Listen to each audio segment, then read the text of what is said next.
সংবিধানের রক্ষণ, সমর্থন ও নিরাপত্তা বিধান করিব।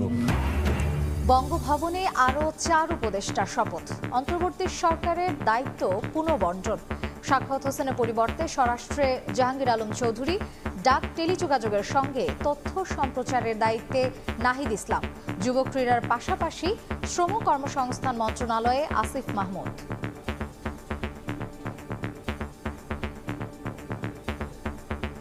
ডক্টর ইউনূস নরেন্দ্র মোদী ফোন আলাপ। হিন্দু সম্প্রদায়ের নিরাপত্তা নিশ্চিতে প্রতিশ্রুতি প্রধান উপদেষ্টার।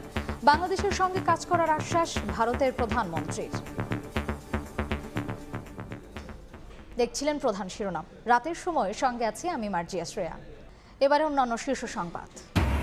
সাবেক সেনা কর্মকর্তা জিয়াউল আহসান 8 দিনের রিমান্ডে। বগুড়ায় শেখ হাসিনা সহ 101 জনের বিরুদ্ধে মামলা।